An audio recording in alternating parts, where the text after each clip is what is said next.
jackhammered to this day. So, the whole thing, let's settle that's settled science. Okay, that's logic, that's reason, that you are a created being. So, by extension, you have to say, then there's a great creator God. What this God looks like, what is it written? It describes God in the Bible as spirit. God is everything. Basically, everything that exists is God. And we are, by extension, a part of God. We're expressions of God. We're created to share in his bounty, in the life and the light and the love. He created us to procreate. So when he gave his commandments, like go forth, be fruitful and multiply, his commandments don't fail because it came from his mouth. So that's why all prophecy will eventually be fulfilled, as far out as it sounds, that God's going to reclaim the earth. And that, all these negative things like it being too cold or it being too hot or having, gravity being a deadly force, all these things will be gone. See, because death could, if you can imagine a way death could be swallowed up in victory the way it's promised, then that way exists. God gave us the potential, the capacity to understand these things that are really abstract, but if you try, you can say, well, yeah, okay, I can figure out. If God's really controlling the gravity gauge for Earth, then he could make it so you're not floating up in the air maybe, but it's just no longer deadly.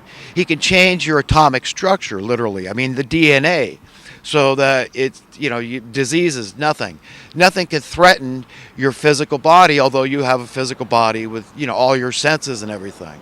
So this is the promise. This is what's held out in the scriptures, that this is what you get to get. You get not only social economic justice, where crime doesn't exist, dubious war doesn't exist, debt doesn't exist, just full prosperity, safety, security, freedom, liberty, all these things, joy and peace and contentment and living together in harmony with each other.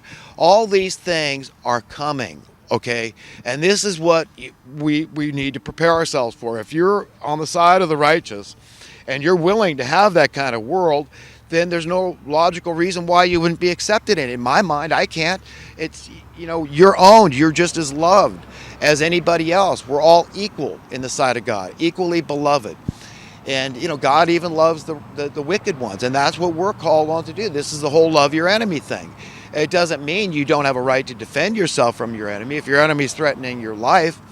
Now, in Jesus' case, that was the one exception, is that this had to happen. He did not want to go to the cross and die mercilessly, but he had to do it in order that prophecy was fulfilled. Okay, this was the proof, the evidence that God really loves us that much, that he would give this very special person he did not have a flesh and blood dad. He had a father. He had a heavenly father. The only true father, the only legitimate father of everything is the Almighty Creator God. That's our owner.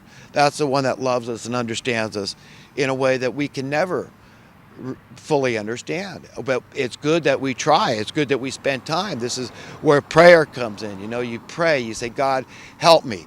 I'm having a really hard time here. I feel like I want to metaphorically cut my wrist, so I want to do something to escape. It's getting too hard. It's too horrible. Events in the world. Look what's going on in Syria. We got President Obama always talking about ISIL. ISIL's not.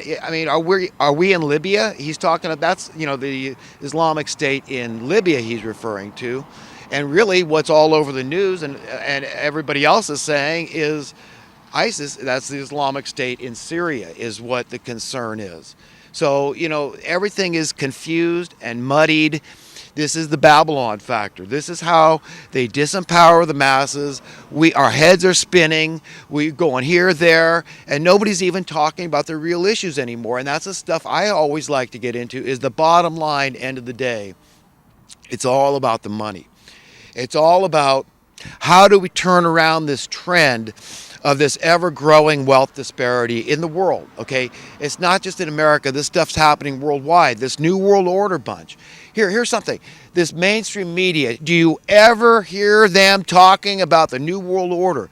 Like a reporter, what do they teach in journalism school? I haven't been, but, I learned a little bit in school anyhow. But, the who, what, why, when, and where. You get the basic stuff. and on a story, and you report it. So this New World Order, we've had one president after another. What, the last 5 presidents? I can't remember how many, but they've all come out in one way or another. They said, yes, what we're doing, what we need is a new world order, and we're implementing this. And like Daddy Bush said, that we will succeed. How brazenly, just fascist confidence this guy conveys. And it's just it's annoying as all get out, because these are the people behind the scenes. These are the little men behind the curtain, okay, in their smoky rooms, a murderous little gaggle of evil thugs, Satanists that have just abandoned their conscience apparently. Although God's still holding his hand out. I mean, if he wants anybody dead, he can make them dead. So it's none of our business who lives and who dies. I mean, you have a right to defense, yes. But you know what? Don't ever think that you're going to assassinate somebody and solve anything. It doesn't work that way. If God wants someone dead, he can make them dead. So remember, everybody that's alive, all these wicked people, are still loved. God's still saying, you know what? You have an opportunity. I'm holding my hand out to you. And, anytime you want, just jump ship and come to me, come to the light, and I'll give you, treasures in heaven. Get your values straight. Figure out what it is that, are you on the same page with God? Value the right things, and then don't value those things that are temporal, that are just fleeting, that don't mean anything. You're just, for your soul. I mean, what a trade-off! Eternal life in paradise for that. I mean, it's absurd. So don't do it. But, people still are. And, it's a mess. I'll tell you what, civilization is very uncivilized now. And we better figure this out. We better figure out what the hell we're going to do to straighten things out. We've got to come together. We've got to see how Satan, the spirit of evil, is just consuming us. It's ever present. It's ubiquitous. And it's just this miasma that, something bad, something foreboding, something ominous, this battle of Armageddon, everybody's talking about Third World War. Is it going to be nuclear? All this speculation. I mean, how can it not be that all our heads are spinning? They got us all screwed up. But the solution all comes down to economics. Forget, getting sidetracked, because believe it or not, that's all these wars are. Remember, it's a way to make money. Everybody knows that Wall Street does better when there's wars, because they're selling armaments. It's good for business and all this crap. I mean, things are changing. They've abandoned any semblance of logic within the markets and everything, and now it's, this quantitative easing. They're going to pump everything up. We're going to pump up the stock market, and and what they're doing is debasing your currency. This is all it does. This is all it does. We've been on this steady trajectory. These people at the top, they're uncouth, they're unhinged, and they're unsound, basically, and that's all they have to offer. All these Federal Reservists, they act like they're doing something. What are these people doing? If we went back to the barter system tomorrow, what would these people like Janet, these people, who are they? Who are they, these Federal Reservists? All these politicians. What do they really offer human? What do they produce? Think about it. All they produce is nightmares, problems, and miseries. That's all they do. By allowing their fascist, they're allowing these private moneyed interests, these robber barons, the Federal Reserve, the money printing class, these money masters, they're allowing them to get away with anything. They'll rubber stamp anything. They're sycophants to these people, okay? And you know what? They're all going to hell. I mean, that's the biggest threat I can ever tell anybody, is that you're going to hell. I'm not going to condemn you to hell. I don't have that right. I wouldn't do it. I mean, look, this is in God's hands.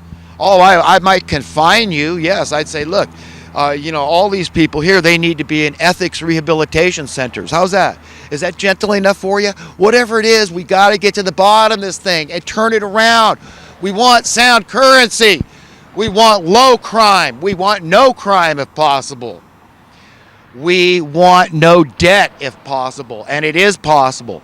We want an end to the dubious warfare, because one innocent person dying in war is too many, because all you are is one person. All I am is one person. We want to get to the bottom of this thing, okay? That's it. And the only way we can get to the bottom of this thing is to have sound currency. That's it. No ifs, ands, or buts about it. That's End of the story. Okay, that's it. That's it. We have to have sound currency. And is that going to happen? Are they going to allow that? I don't have any faith in the politicians. I mean, Donald Trump, he was on the Alex Jones show recently, I know, and, Alex a big fan. And, but Donald's, saying some stuff that's very, let's say, divisive. Okay, we don't need divisive speech. He's got to somehow, embrace the fact that, look, America is a country of well over 300 million people, and now we've got a whole lot of Muslims living here, and we're having this random thing where somebody either goes crazy. I mean, Alex also had Joel Skousen on the show, and Joel Skousen's take was that this was a total false flag. There was other witnesses to what happened down in I'm talking about San Bernardino. This the 14 people gunned down, in cold blood by purportedly by this radicalized couple. But there was a couple of witnesses that had come forth, and they described 3 tall, white, athletic men that came in, and they opened fire. And this is what Joel Skousen believes. He thinks it was a false flag. And you try to figure out how this New World Order bunch works, and God only knows. But, if this is true, if that really did happen, which I don't know. I've got no idea. All I'm saying, I'm passing along rumors, basically. And, it just makes one wonder, because these people are sinister. They are very surreptitious. They're clandestine. They're diabolical. They're devilish. Okay, that's it. 9/11. We've got a group of well over 2,200 architects and engineers for 9/11 Truth, okay? And they all say preposterous, ridiculous, absurd, could not have happened that way.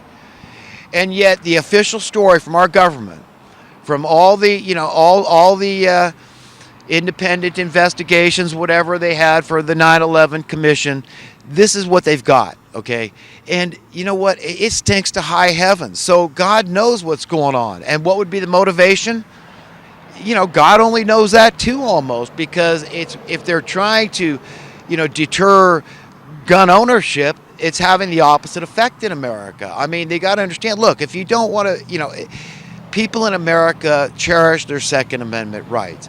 And the vast majority of people that cherish their Second Amendment rights are the last ones to abuse that right. They are not into offensive violence, but they're into being a protector, a defender, whether it be themselves or whether it be another innocent. And God, I wish that one of these times something like this thing in San Bernardino would happen, and somebody in there was packing, and that's it. And for one motive to be packing, one motive was to just be there at that time when somebody did something like that. But the idea that what Donald said about stopping all Muslims coming in. I mean, Alex points out that quick to point out that Jimmy Carter did something like that with the Iranians back in the 70s. I guess the big deal with the hostage crisis. I remember that. I was a teenager, but I didn't watch the news. I didn't pay attention as much as I do now. But I remember it was a real a debunk. It was just a real debacle.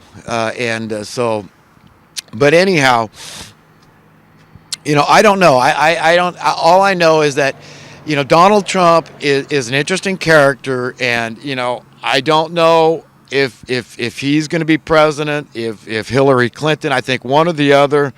But then again, I think if Trump runs third party, I think that that will give the raise to Hillary. And a lot of people thought from the beginning that's why he was getting in, was just to end up doing this breakaway, because he was going to be too radical for the the regular Republicans, the Rhino GOP. So it'll be interesting to see how this thing plays out. But, God only knows. I mean, if Obama is some character that was written about in the book of Daniel toward the end, which was only written to be understood fully in the latter days toward the end of the age. Not the end of the world, but we're changing. We've got this wall to hit, which we've got this end of this age. It's this New World Order age. It's already implemented. It's already here. We're already being oppressed internationally. People are going without food and clean water around the world, without shelter, and they're dying. Their genocide is being committed right in front of our faces, and we're not seeing it. So the New World Order is already here. The beast system is in full bloom, I believe. The Battle of Armageddon is already being waged, I believe, over. It's going to start in the Middle East somewhere, this whole Valley of Megiddo and all this stuff. But, there's supposed to be a big deal. And, this showdown of sorts. So, we've got some things to go through, but, it's a very positive thing for those that have been really longing, really hurting and pining and for, hungering and thirsting for righteousness, for peace on earth, to be free, to be liberated, to be safe and secure and live in harmony, and have joy and contentment in our lives.